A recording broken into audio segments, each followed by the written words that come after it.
ശ്രീ രഘുനാഥ് ചൈതന്യ കൂടി നമുക്കൊപ്പം. ശ്രീ രഘുനാഥ് ചൈതന്യ, ഇത് ഒരു ഒരു കോഡ് നാമത്തിൽ നടത്തിയ ഒരു ടാർഗറ്റഡ് ഒരു ഓപ്പറേഷൻ, പക്ഷേ 6ഓളം പേര് മരിക്കുന്നു. ഇത് മരിച്ചതിനകത്തൊരു ഖത്തറിൻ്റെ ഒരു ഇന്റീരിയർ സെക്യൂരിറ്റി ഫോഴ്സ് അംഗവും വരുന്നു. അപ്പം ഈ ആക്രമണത്തിൻ്റെ ഒരു സൈനിക തന്ത്രമുണ്ട്, ഖത്തറിൻ്റെ ഒരു പ്രതിരോധ ശേഷിയുണ്ട്. അപ്പോൾ ഈ രീതിയിലാണ് ഇസ്രയേൽ ആക്രമണം നടത്തുന്നതെങ്കിൽ മിഡിൽ ഈസ്റ്റിൽ ഇനിയുള്ള കാലത്ത് എത്രത്തോളം ഭയക്കേണ്ടതായിട്ട് വരും, എത്രത്തോളം ആശങ്കപ്പെടേണ്ടതായിട്ട് വരും, എത്രത്തോളം ജാഗ്രത പാലിക്കേണ്ടതായിട്ട് വരും?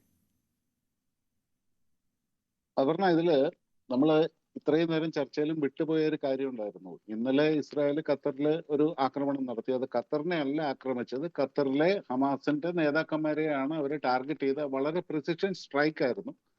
ഒരുപക്ഷെ അവരുദ്ദേശിച്ച ആളുകൾ എല്ലാവരും ഇവിടെ വന്നിട്ടുണ്ടാവില്ല, അതുകൊണ്ട് ചിലപ്പോ അവരുദ്ദേശിച്ച ആളുകളെല്ലാം മരിച്ചിട്ടുണ്ടാവില്ല എന്നിരുന്നു കഴിഞ്ഞാലും അത് വളരെ സ്ട്രാറ്റജിക് ആയിട്ടുള്ള ഒരു സ്ട്രൈക്ക് ആയിരുന്നു. എന്തുകൊണ്ടാണ് അത് ഉണ്ടായത് അതും കൂടെ നമ്മൾ ആലോചിക്കണം. അപ്പൊ അതിനകത്ത് ഇസ്രായേലിൽ കഴിഞ്ഞ 2023 ഒക്ടോബർ 7 ഇസ്രായേലിൽ അത്രയും വലിയൊരു ആക്രമണം നടന്നു. അവിടെ നമ്മൾ വിസ്മരിക്കാൻ പാടില്ല. 1200 പേരെയാണ് 5000-ലധികം റോക്കറ്റ് വിട്ടിട്ട് ഹമാസ് കൊന്നൊടുക്കിയത് ഇസ്രായേലില്. അതിന്റെ കൂടെ തന്നെ 250 പേരെ ബന്ദികളാക്കി അവർ കൊണ്ടുപോയി. അന്ന് ഇസ്രായേൽ പറഞ്ഞു ഹമാസിന്റെ ഉന്മൂലനാശനം ചെയ്യാതെ ഞങ്ങൾ അടങ്ങില്ല എന്ന് പറഞ്ഞു. അതിന്റെ പുറമെ മിനിഞ്ഞാന്ന് ഹമാസുകാര് 6 ഇസ്രായേലുകളെ ഇസ്രായേലിൽ വെടിവെച്ച് കൊന്നു.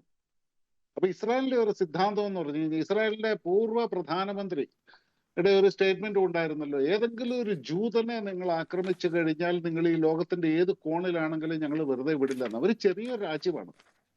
1948 മുതലാണ് ഇസ്രായേലിനെ വളഞ്ഞിട്ട് ആക്രമിക്കാനായിട്ട് ഇവർ ആരംഭിച്ചിരിക്കുന്നത്.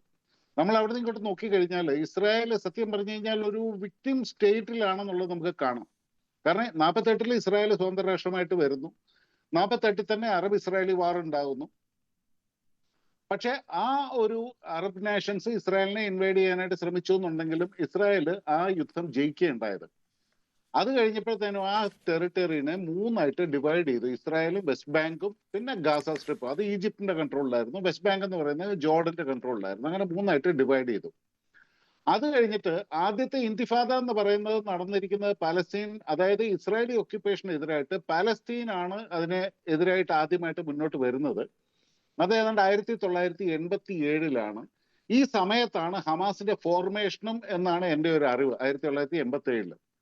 അതിനുശേഷം ഈ ഹമാസ് ഉണ്ടായതിനു ശേഷം അവര് മുസ്ലിം ബ്രദർഹുഡും ഒക്കെ ആയിട്ട് ചേർന്നിട്ട് മറ്റുള്ള റിലീജിയസ് ഫാക്ഷൻസും ഒക്കെ ആയിട്ട് ചേർന്നിട്ട് കുറച്ചും കൂടെ ശക്തി പ്രാപിച്ചിട്ട് ഇസ്രായേലിനെ ജീവിക്കാൻ അനുവദിക്കില്ല, ഈ ജൂതന്മാരെ ഇവിടെ ജീവിക്കാൻ അനുവദിക്കില്ല, സമ്പൂർണമായിട്ടും നശിപ്പിക്കുമെന്ന് പ്രതിജ്ഞ എടുത്ത രീതിയിലാണ് ഇവര് ഒരു കംപ്ലീറ്റ് ഡിസ്ട്രക്ഷൻ നടത്തിയിട്ട് ഒരു ഇസ്ലാമിക് സ്റ്റേറ്റിനെ അവിടെ എസ്റ്റാബ്ലിഷ് ചെയ്യണം എന്നുള്ള രീതിയിലാണ് പോകുന്നത്. അത് കഴിഞ്ഞിട്ടല്ലേ 1990-കളായപ്പോഴത്തേനും PLO ഇസ്രായേലുമായിട്ട് പീസ് ടോക്ക് ഉണ്ടാകുന്നു. അത് കഴിഞ്ഞിട്ട് ഓസ്ലോ അക്കോർഡ്സ് ഒക്കെ ഉണ്ടാകുന്നതൊക്കെ 1990-കളിലാണ്. പക്ഷെ അങ്ങനെ പാലസ്തീൻ ലിബറേഷൻ ഓർഗനൈസേഷൻ ഇസ്രായേലുമായിട്ട് ചർച്ച നടത്തിയിട്ട് ഒരു അക്കോർഡൊക്കെ ഉണ്ടാക്കി കഴിഞ്ഞപ്പോഴത്തേനും ഹമാസ് അവരുടെ ടെറർ ക്യാമ്പയിൻ ഇന്റൻസിഫൈ ചെയ്തു. ഇവിടെ നമ്മൾ നോക്കേണ്ട മറ്റൊരു വസ്തുത എന്ന് പറയുന്നത്, ഇപ്പൊ നമ്മുടെ രാഷ്ട്രീയ തലങ്ങളിലൊക്കെ തന്നെയായാലും നമ്മുടെ ഇന്ത്യയുടെ ശക്തമായ പാലസ്തീൻ പോളിസിക്ക് വിരുദ്ധമാണ് ഇന്ത്യ ഇസ്രായേലിന്റെ ഒരു മിനിസ്റ്റർ ഇവിടെ വന്നപ്പോൾ നമ്മൾ സ്വീകരിച്ചതെന്നൊക്കെ പറയുന്നുണ്ട്. ഇവിടെ നമ്മൾ നോക്കേണ്ട ഒരു കാര്യം എന്ന് പറഞ്ഞാൽ, അന്ന് PV നരസിംഹറാവു പാലസ്തീനെ നമ്മൾ UN അംഗീകരിച്ചിട്ട് അവർ സ്വതന്ത്ര രാഷ്ട്രമായി എന്ന് പറയുന്നത് അന്ന് ഇന്ത്യയുടെ പ്രധാനമന്ത്രി PV നരസിംഹറാവുമാണ്. ലോകത്തിലുള്ള എല്ലാ രാജ്യങ്ങളുടെയും പ്രീതിക്ക് വേണ്ടിയിട്ട് ഇന്ത്യ എക്കാലത്തും ഇസ്രായേലിനെ UN-ലും എല്ലായിടത്തും ഒപ്പോസ് ചെയ്തിട്ടേ ഉള്ളൂ. അത് പാലസ്തീനെ നമ്മൾ സപ്പോർട്ട് ചെയ്തുകൊണ്ട് നിന്ന ഒരു പോളിസി ഉണ്ടായിരുന്നു വളരെ ശക്തമായിട്ട്. പക്ഷെ പാലസ്തീൻ സ്വതന്ത്രമായി എന്ന് കണ്ടു കഴിഞ്ഞപ്പോൾ ഇമ്മീഡിയറ്റ്ലി യാസർ അറാഫത്തിന്റെ ഒരു സ്റ്റേറ്റ്മെന്റ് വരികയുണ്ടായി, പാലസ്തീൻ പ്രശ്നം പരിഹരിച്ചതുപോലെ കാശ്മീർ പ്രശ്നവും പരിഹരിക്കപ്പെടണമെന്ന്. അപ്പൊ നമ്മുടെ സ്റ്റാൻഡ് എന്താണ്? കാശ്മീർ പ്രശ്നത്തിൽ മറ്റാരുടെയും ഒരു തേർഡ് പാർട്ടി ഇൻവോൾവ്മെന്റ് നമ്മൾ അനുവദിക്കില്ല. അതിനുശേഷമാണ് യാസർ അറാഫത്ത് ഇന്ത്യയിലേക്ക് വരുന്ന സമയത്ത് സത്യം പറഞ്ഞ ഇന്ത്യയിൽ വളരെ വാമായിട്ടുള്ള ഒരു റെഡ് കാർപ്പറ്റ് വെൽക്കം അവർ അർഹിച്ചിരുന്നു നമ്മുടെ പോളിസി അനുസരിച്ചിട്ട്. അന്ന് PV നരസിംഹറാവു എന്ന് പറയുന്ന ഒരു ബുദ്ധി രാക്ഷസനായിരുന്നു ഇന്ത്യയുടെ പ്രൈം മിനിസ്റ്റർ. അതുകൊണ്ട് തന്നെ യാസർ അറാഫത്തിനെ ഒരുമാതിരി ഇഗ്നോർ ചെയ്ത രീതിയിൽ അപ്പൊ നല്ലൊരു മെസ്സേജ് നമ്മൾ കൊടുക്കുന്നത്. അത് കഴിഞ്ഞിട്ട് 2005 ഇസ്രായേൽ ഗാസയിൽ നിന്ന് സമ്പൂർണ്ണമായിട്ട് യൂണിലാറ്ററലി പിന്മാറിയല്ലോ. 2006 ഹമാസ് പാലസ്തീനിലെ ഇലക്ഷൻ ജയിക്കുന്നതും അങ്ങനെ ഗാസ സ്ട്രിപ്പിന്റെ സമ്പൂർണ്ണ കൺട്രോളും അവരുടെ കയ്യിൽ വരുന്നതും. 2007 ആയപ്പോഴത്തേനും ഗാസയുടെ ഫുൾ കൺട്രോൾ ഹമാസിന്റെ കയ്യിലായിരുന്നു. എന്നിട്ട് എന്തായി? ഇസ്രായേലും ഈജിപ്തും ആ ടെറിട്ടറിയിൽ ഒരു ബ്ലോക്കേഡ് ഉണ്ടാക്കി. അത് കഴിഞ്ഞിട്ട് അവിടെ വലിയ പ്രശ്നങ്ങളൊന്നും ഉണ്ടായിരുന്നില്ല. പിന്നെ 2006 ഒരു മേജർ കോൺഫ്ലിക്റ്റ് എന്ന് പറയുന്നത് ഇസ്രായേലും ഹമാസുമായിട്ട് വലിയൊരു കോൺഫ്ലിക്റ്റ് ഉണ്ടായിരുന്നു. അതെല്ലാം കഴിഞ്ഞ് ഏറെക്കുറെ വലിയ കുഴപ്പമില്ലാതെ പോകുമ്പോഴാണ് ഇറാന്റെ പ്രോക്സികളായിട്ട് ഹമാസ് വരുന്നത്. ഹമാസും ഹിസ്ബുള്ളയും ഹൂത്തികളും ഇറാന്റെ പ്രോക്സികളാണ്. ഇവിടെ നമ്മൾ കണ്ടതെന്ന് പറഞ്ഞു കഴിഞ്ഞാൽ ഹൂത്തികളെ കൊണ്ട് പൊറുതി മുട്ടിയിരിക്കുകയാണ് സൗദി അറേബ്യ. ഹൂത്തികൾ തോന്നുമ്പോൾ സൗദി അറേബ്യയിലേക്ക് റോക്കറ്റ് വിടുകയും സൗദി അറേബ്യ റിട്ടാലിയേറ്റ് ചെയ്യുന്ന സിറ്റുവേഷനും ഒക്കെ ഉണ്ട്. അപ്പൊ ഇങ്ങനെ നിൽക്കുമ്പോഴാണ് 2014 എൻ്റെ ഒരു ഓർമ്മ, സൗദി അറേബ്യയും UAE അടക്കുന്ന പല മിഡിൽ ഈസ്റ്റ് രാജ്യങ്ങളും ഖത്തറിനെതിരെ ഉപരോധം കൊണ്ടുവന്നു. 2014 അതിന് മുമ്പാണോ എന്നുള്ളത് എനിക്ക് ഓർമ്മയില്ല. ഒരു പക്ഷേ അത് ശ്രീമതി അഞ്ജനയ്ക്ക് അറിയാമായിരിക്കും, ഇയർ ഓർമ്മയുണ്ടാവും എപ്പോഴായിരിക്കും എന്നുള്ളത്. ഖത്തറിനെതിരെ ഒരു ഉപരോധം കൊണ്ടുവന്നു. പിന്നീട് അത് സ്ലോലി ഇല്ലാതെയായി. അതിന്റെ കാരണം, ഉപരോധം കൊണ്ടുവരാനുള്ള കാരണം എന്ന് പറഞ്ഞു കഴിഞ്ഞാൽ ഖത്തർ തീവ്രവാദികളെ പ്രോത്സാഹിപ്പിക്കുന്നു, സപ്പോർട്ട് ചെയ്യുന്നു, അവർക്ക് അവിടെ അഭയം ശ്രീ രത്ന ചൈതന്യ, അല്ല ഇതിനൊരു ബാക്ക്ഗ്രൗണ്ട്, ആ ഹിസ്റ്റോറിക്കൽ അത് നമുക്ക് ക്ലിയർ ആണ്. പക്ഷെ ഞാൻ ഈ അറ്റ് പ്രസന്റ് ഇങ്ങനെ ഒരു വിഷയം നടക്കുമ്പോൾ അന്താരാഷ്ട്ര നിയമം ലംഘിക്കുകയാണ് ഖത്തർ, ഇസ്രായേൽ എന്ന് ഖത്തർ പറയുന്നു. അതായത് ഞങ്ങൾക്ക് തിരിച്ചടിക്കാം, അതിനുള്ള എല്ലാ അവകാശമുണ്ടെന്ന് ഖത്തർ അത് വ്യക്തമാക്കുന്നു. ഫ്രാൻസും ബ്രിട്ടനും മറ്റ് അറബ് രാജ്യങ്ങളൊക്കെ ഇസ്രായേലിനെ അപലപിക്കുന്നു. ഐക്യരാഷ്ട്രസഭ, യൂറോപ്യൻ യൂണിയൻ ഒക്കെ. ഇതിന് പോരാഞ്ഞിട്ട് നാറ്റോയിൽ പോലും ഇനി ഇത് കൂടെ നിർത്താൻ കഴിയുമോ ഇല്ലയോ എന്ന് ആലോചിക്കുന്നു. അമേരിക്കയ്ക്ക് അകത്തൊരു ഇഷ്യൂ വരുന്നു.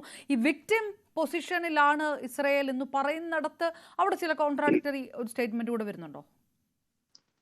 ഇവിടെ നമ്മൾ നോക്കേണ്ട ഒരു കാര്യം, ഇസ്രായേലിന്റെ UN ചാർട്ടറിന്റെ ആർട്ടിക്കിൾ നമ്പർ 51 പറഞ്ഞിരിക്കുന്നത് പ്രകാരം ഏതൊരു രാജ്യത്തിനും അവരുടെ സ്വയം രക്ഷയ്ക്ക് വേണ്ടിയിട്ടും അതുപോലുള്ള കാര്യങ്ങൾക്കുള്ള അവകാശമുണ്ട് എന്ന് പറയുമ്പോൾ വേറൊരു കാര്യം കൂടിയുണ്ട്. ഖത്തറും ഇസ്രായേലും തമ്മിൽ പ്രശ്നമില്ല എന്നുണ്ടെങ്കിലും ഇസ്രായേലിലെ പ്രശ്നമുണ്ടാക്കുന്ന ആളുകളെ, ഹമാസിന്റെ ആളുകളെയും അതുപോലുള്ള മറ്റുള്ള തീവ്രവാദ സംഘടനകളെയും ഖത്തർ ഷെൽട്ടർ ചെയ്യുന്നുണ്ട്. അവർക്ക് അവിടെ അഭയം കൊടുക്കുന്നുണ്ട്. അറിയാതെ കൊടുക്കുന്നതല്ല, അറിഞ്ഞുകൊണ്ട് തന്നെ ഇവർ ഈ തീവ്രവാദ പ്രവർത്തനങ്ങളാണ് നടത്തുന്നത് എന്ന് അറിഞ്ഞുകൊണ്ട് തന്നെ അവിടെ അഭയം കൊടുക്കുന്നുണ്ട്. അവർക്ക് അവിടെ ഇരുന്ന് കാര്യങ്ങൾ ഓർഗനൈസ് ചെയ്യാനുള്ള സൗകര്യങ്ങൾ ചെയ്തു കൊടുത്തിട്ടുണ്ട് ഖത്തർ. അങ്ങനെ വരുമ്പോൾ ഒരു പ്രീഎംപ്റ്റീവ് സ്ട്രൈക്ക് എന്നുള്ള നിലയിൽ സ്വയരക്ഷയ്ക്ക് വേണ്ടിയിട്ട് UN ചാർട്ടറിന്റെ ആർട്ടിക്കിൾ 51 പ്രകാരം ഇസ്രായേലിന് റിട്ടാലിയേറ്റ് ചെയ്യാനായിട്ടോ അല്ലെ ഇവരെ തെരഞ്ഞു പിടിച്ച് കൊല്ലാനോ ഉള്ള അവകാശമുണ്ട്. ഞാനൊരു എക്സാമ്പിൾ പറയാം. ഒസാമ ബിൻ ലാദനെ 2011 പാകിസ്ഥാനിൽ പോയിട്ട് പാകിസ്ഥാൻ പോലും അറിയാതെ പൊക്കിയെടുത്തോണ്ട് വന്നത്. അത് സത്യം പറഞ്ഞാൽ പാകിസ്ഥാന്റെ സോവറിറ്റിക്കെതിരെയുള്ള ഒരു ആക്രമണം അല്ലേന്ന് ചോദിച്ചു കഴിഞ്ഞാൽ തീർച്ചയായിട്ടും അല്ല. അല്ല, ഞാൻ അപ്പോഴും ചോദിക്കും, തലസ്ഥാന നഗരിയിലെ ജനവാസ കേന്ദ്രം എന്നുള്ള ആ ഒരു ടൈറ്റിലുണ്ട്. അത് ഇപ്പോൾ UAE അടക്കം അപലപിക്കുമ്പോഴും അതാണ് പറയുന്നത്. രണ്ടായിട്ട് അല്ലേ ലോക സമൂഹം കാണുന്നതെന്നൊരു വിഷയമില്ലേ? തലസ്ഥാന നഗരിയിലെ ജനവാസ കേന്ദ്രം എന്ന് പറയുമ്പോഴും അവിടെ ഒരു ഖത്തറി സിറ്റിസൺ മാത്രമാണ് മരിച്ചത്. വളരെ കൃത്യമായിട്ട് ഹമാസിന്റെ മീറ്റിംഗ് നടക്കുന്ന സ്ഥലത്ത് വളരെ കൃത്യമായിട്ട് ഒരു പിൻ പോയിന്റ് പ്രിസിഷൻ സ്ട്രൈക്കല്ല ഇസ്രായേൽ നടത്തിയത്.